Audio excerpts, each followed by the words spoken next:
have this opportunity on my 50th anniversary of my family coming to America to show that I have every bit as much right to be a United States Senator, that the Korean-American community can have a seat at the most important tables of power and halls of power in our country. So I'm ready for this. I want to make sure that we're delivering for families all across New Jersey. A lot of struggles with small businesses and other issues that are out there. But look, I'm also someone that worked in diplomacy, national security. I want to make sure that I can strengthen and be a bridge between the United States and South Korea, be able to help strengthen the strategic relationship with the Indo-Pacific, Asia as a whole. So I want to do that work. Oh, well, look, my next step is to immediately come in to be a United States Senator and get to work. I want to show people that I can deliver for their families. 9 million people I'm going to have a chance to represent now. That's a big task, so I got to make sure I'm up for it. Well, yeah, I mean, look, I would say to the next generation of Korean Americans, I'd said, now's our time. I think the next 10 years are going to be the most dynamic and exciting decade for Asian Americans and Korean Americans in politics. We're ready to step up, have our voice heard. Oh, yeah, at this point, I can't say that just yet. I need to have some conversations with Senator Schumer and others about, what's available. It also depends on whether we're going to be in the majority or the minority in the Senate. So we still have to make sure we're paying attention to what's going on around the country right now. Well, I can assure you that I certainly want to be on national security committees and have a chance to be able to engage in that. As for which committee, I cannot say for certain at this point. But yes, look, I'm a diplomat, a national security official by trade, and I want to make sure we're standing up to be able to have a secure country and a secure national security. Well, look, I want to make sure that the Korea relationship with the United States is strong. I think it needs to continue to be strong when it comes to security and military, but it also needs to be strong when it comes to the economy. I want to strengthen the innovation connection between the United States and South Korea. There's so much more we can be doing with semiconductor manufacturing, with artificial intelligence, other issues that are out there that I think South Korea is on the forefront on. So those are some of the things that I want to prioritize.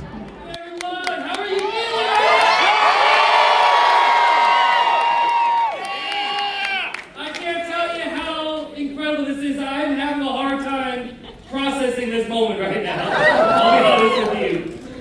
There have been only a few moments in my life where I felt the weight of the moment as I do right now. Like a gravity generated by the magnitude of the consequence in our country. It isn't about me. It is about this moment in America. And what we each individually try to do to meet that moment. I look out in this room and I can tell you I see so many people from all different moments of my life. You are here in this room because in one way or another, you have touched my life.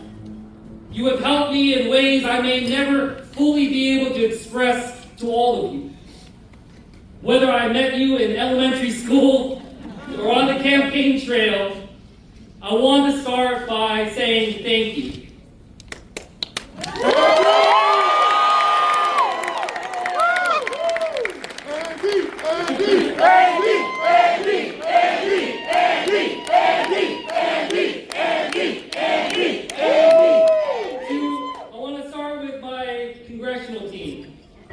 For the last 6 years, we've served the 3rd Congressional District, and I hope that we have made the people of the 3rd Congressional District proud of the work that we've done. We have a team of incredible public servants of all different ages, everyone working together, many of them here, and I just have to say how proud I am of that team.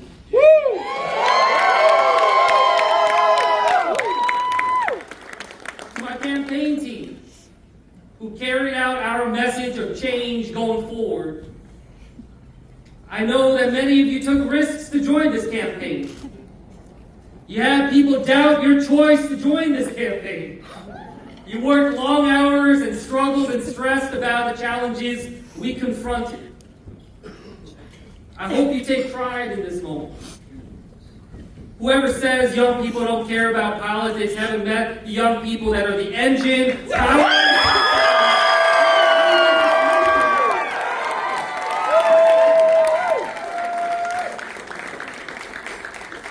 and to our supporters, look what we've accomplished. By most standards of what is possible, this moment right now should not be occurring. A year ago, 6 years ago, few believed we could show that what we could accomplish. That we showed that politics isn't some exclusive club just for the well-off and the well-connected. Right. That we built something that epitomizes the grassroots.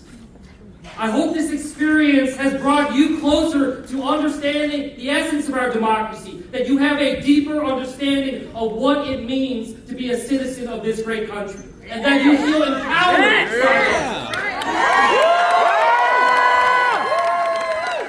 You heard me say this line a lot, and I'll say it again tonight, that I believe that the opposite of democracy is apathy. And by extension, I hope that you see our campaign as a means of being the opposite of that helplessness. I hope this moment is every bit as meaningful for you as it is for me. I want to say thank you to my family. My parents and my sister are here, who gave me the grounding in service and purpose that powers me every day. To my wife, Cammie.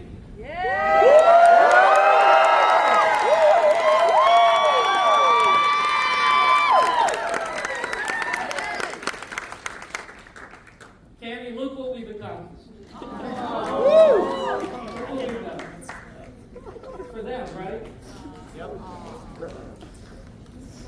I'm just so proud of our family and what we've been able to do, our humble family, be able to take this kind of action. To my boys.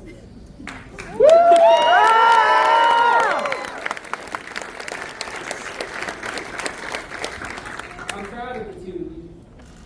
I know that this has been tough. I know it hasn't been easy. And I know there have been moments where I haven't always been there for you the way that I wish I was as a father. But I hope you're proud of me. And I hope that when you learn about this moment in America, that you come to understand why I did what I did and why I fight for you.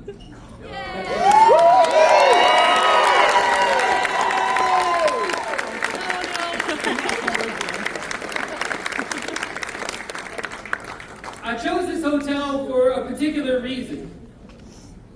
37 years ago, when I was 5 years old, my family and I lived out of this hotel for several weeks when we first moved to New Jersey. My first nights in this state were right here in this hotel. My dad had just accepted a job, his very first job ever, working at a lab in Camden to do cancer research. And we were looking for a home for us to rent. My very first nights, as I said, were here, and some of the strongest memories I have ever had in my life, early moments of my life, were here.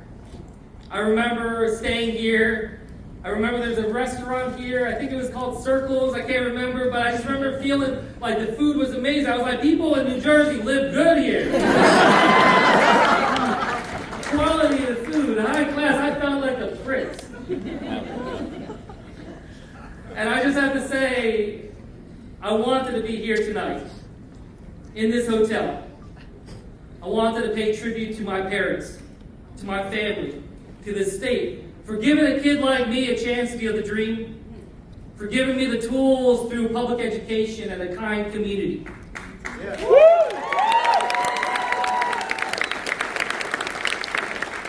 It wasn't easy initially. We had no family to lean on here, no friends to help us get started, but New Jersey welcomed us. I wanted to return here tonight to give perspective. For my parents, this hotel was an important step in achieving the American dream and then ultimately giving back to this state. My parents taught me something I'll never forget. They taught me to love America. I revere this country. I am in awe of America. When I worked at the White House, I've shared this story before, when I worked at the White House, I had a pair of black, pristine leather shoes that I would only wear whenever I was asked to go into the Oval Office. I wanted to treat that room different. I wanted to remind myself that I'm part of something bigger than all of us. And it's because of my reverence for this nation that it also pains me to our core to see the struggles that we are going through. That we aren't just having policy debates and fights, but instead the very foundation of our democracy is rendered fragile. People tell me They simply didn't trust their public servants. They simply didn't trust that the politics was working for them.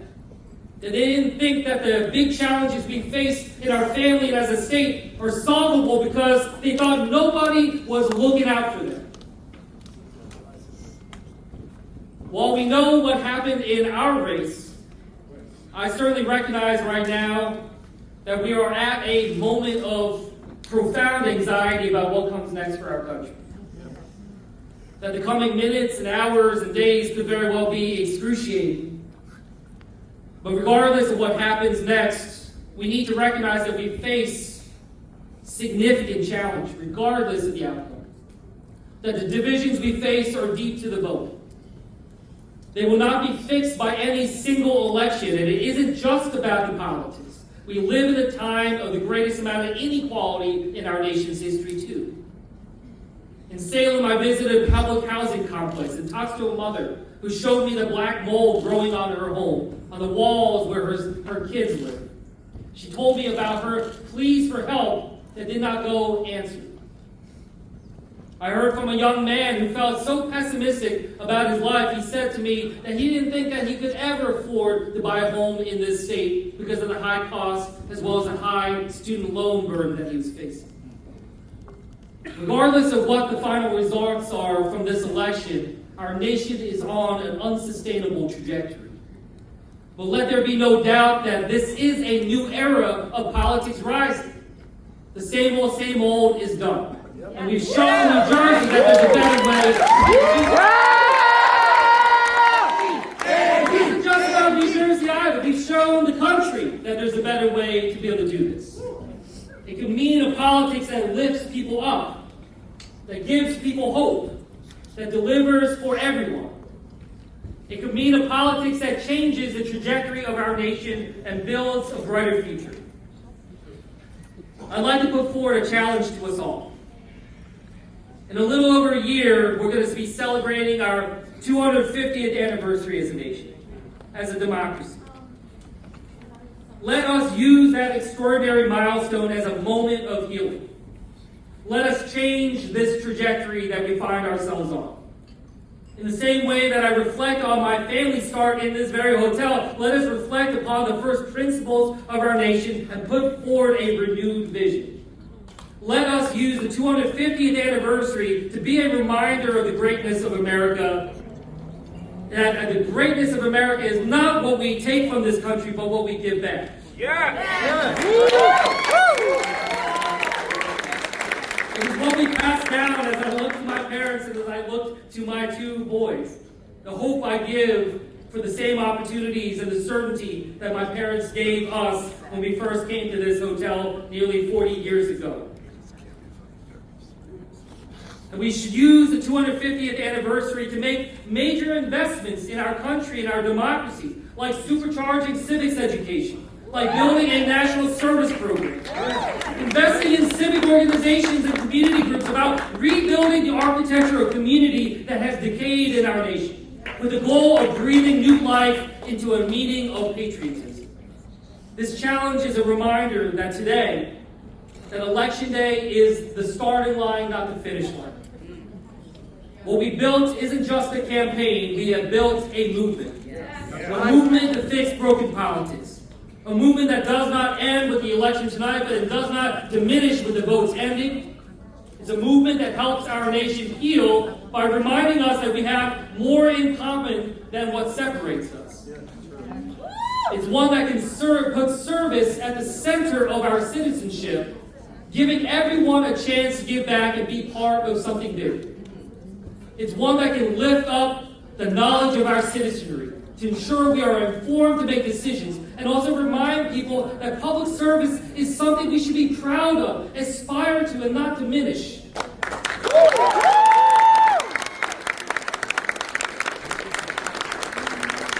By showing Americans that being patriotic means looking out for one another, not tearing each other down or attacking our democratic institutions.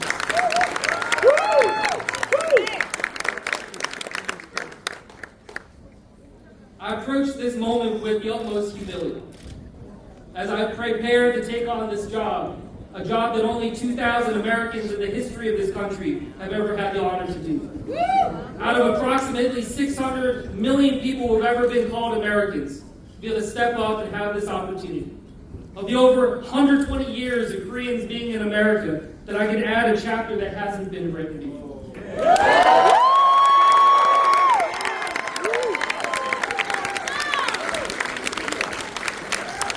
And I understand that I will not be perfect, that I will stumble, and I will struggle at times. But I assure you I will give this everything I have, and I will try and serve with honor and integrity. I promise you I will not lose myself along the way. I will anchor myself in the deep sense of public service that has guided me all these years. I won't let the job change me. Instead, I will work to change the job to be able to better fulfill.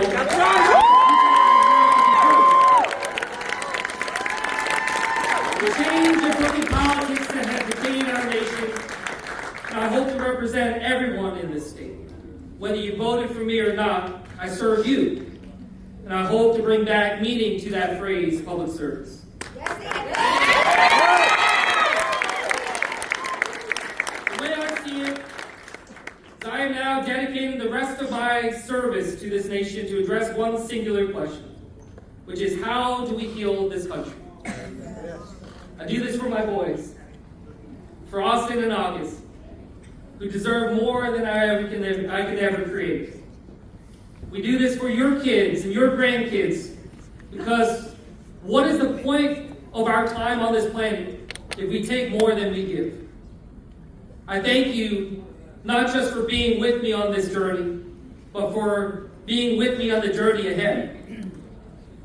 What started in living rooms in Burlington and Ocean counties, and rooms convention halls in Monmouth and Hunterdale,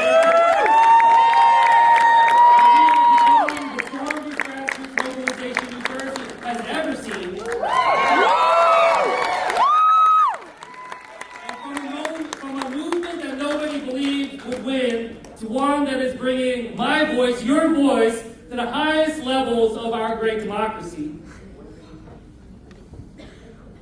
I just have to say how incredible of an experience this is. And I want to ask you, are you proud of what we built? Let